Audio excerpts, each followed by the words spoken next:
Shalom, selamat siang Bapak Ibu Saudara yang terkasih. Kembali lagi dalam sapaan jemaat GKI Malaya Raya. Bapak Ibu, kita akan bersama-sama kembali merenungkan firman Tuhan. Namun sebelum kita merenungkan firman Tuhan, mari kita bersatu dalam doa. Mari kita berdoa.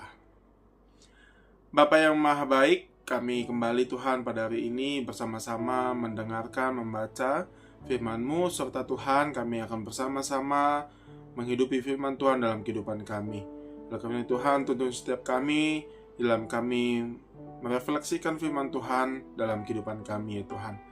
Inilah doa kami yang kami panjatkan dalam nama Yesus Kristus, kami berdoa. Amin. Baik, selamat siang Bapak Ibu. Mari kita buka Alkitab kita dari Amsal pasalnya yang ke-14, ayatnya yang ke-15. Amsal pasal 14 ayat 15. Orang yang tak berpengalaman mempercayai setiap perkataan, tetapi orang yang cerdik memperhatikan langkahnya. Demikian Bapak Ibu pembacaan Alkitab kita pada siang hari ini. Bapak Ibu, ada seorang yang namanya Esdan, ya, seorang dokter di kota kecil, mempunyai mimpi besar untuk Eleanor, yaitu putrinya yang masih muda. Nah Bapak Ibu, seorang dokter kecil ini, Esdan ini berharap dapat membuka bisnis untuk memberikan pekerjaan yang layak bagi masa depan putrinya, ya, yang menderita Down syndrome. Nah Bapak Ibu sempat merasa takut untuk mengejar mimpinya. Esdan memutuskan untuk mengikuti kursus, ya, kursus daring. Ternyata cara memulai bisnis, tentang cara memulai bisnis Bapak Ibu. Ia dan istrinya kemudian membuka toko roti di kota yang mereka di Wyoming, Bapak Ibu, dan kemudian usaha itu berkembang begitu pesat. Nah, Bapak Ibu, bisnis ini telah berkembang begitu rupa sehingga keluarga itu dapat merekrut pegawai untuk bekerja bersama-sama dengan mereka. Nah, setelah beranjak dewasa, putrinya pun bekerja Bapak Ibu sebagai kasir dan ikut melayani pelanggan secara daring. Nah, semua orang di kotanya mengenal putrinya. Kemudian langkah imannya dalam merencanakan masa depan sang putrinya itu Bapak Ibu mencerminkan keputusannya yang bijaksana. Ya, kebijaksanaan Bapak Ibu adalah sifat ya luhur yang mendasar dalam Alkitab. Itu juga bagian dari hikmat yang ditetapkan Allah untuk perencanaan yang kita buat untuk masa kini, bahkan untuk masa depan. Oleh karena itu Bapak Ibu, kalau kita lihat di ayat yang ke-8 dikatakan orang bijaksana tahu bagaimana harus bertindak, ya. Orang bodoh tertipu oleh kebodohannya.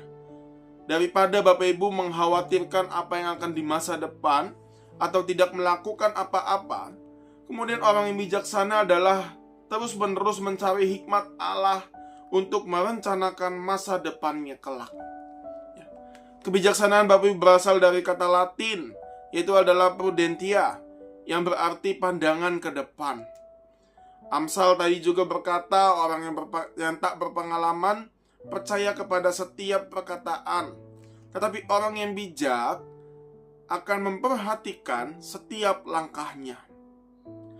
Bapak Ibu, dengan memperkirakan apa yang akan terjadi, maka menggunakan hikmat untuk membangun jaringan pengaman untuk masa depan, inilah yang dinamakan perbuatan baik yang mencerminkan suatu kebijaksanaan. Ya. Dengan iman yang jernih Bapak Ibu, kita memandang ke depan, kita memandang tahun yang baru ini, ya. Kita merencanakan segala sesuatunya. Namun hal yang penting yang firman Tuhan mengajarkan kepada kita adalah biarlah perencanaan itu kita juga mau lakukan dengan bijaksana.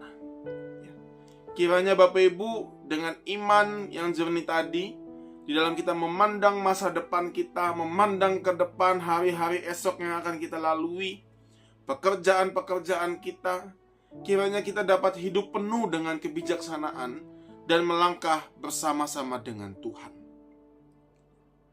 Biarlah Bapak Ibu, perencanaan ini juga Tuhan ikut campur di dalamnya, menyempurnakannya, dan itulah wujud dari kebijaksanaan kita melihat apa yang akan Tuhan kerjakan kepada kita. Demikian Bapak Ibu firman Tuhan kita pada hari ini. Tuhan menolong kita sekalian. Amin. Mari kita berdoa. Kami bersyukur Tuhan pada hari ini dapat kembali merenungkan firman-Mu. Biarlah Tuhan di tahun yang baru ini kami merencanakan segala sesuatunya sesuai dengan apa yang kami inginkan. Tetapi Tuhan, sekalipun rencana-rencana kami akan tidak semua yang tercapai, tetapi kami mau memaknainya dengan bijaksana ya Tuhan, bahwa Engkau juga di dalamnya turut bekerja, menyempurnakan segala sesuatunya tepat pada waktunya. Ya Tuhan, kami juga akan kembali ke dalam aktivitas kami, bekerja, sekolah, maupun yang lain-lainnya Tuhan. Tuntun setiap kami Tuhan, kuatkan kami, berikan kami kekuatan dan kesehatan, sehingga kami dapat melanjutkan kehidupan kami dengan penuh pengharapan kepadamu. Terima kasih ya Tuhan, inilah doa kami yang kami panjatkan dalam nama Yesus Kristus, kami berdoa. Amin. Baik Bapak Ibu, sekian sapaan jemaat kita pada hari ini. Kiranya Tuhan memampukan kita, Tuhan memberkati kita sekalian dari sekarang sampai selama-lamanya. Amin.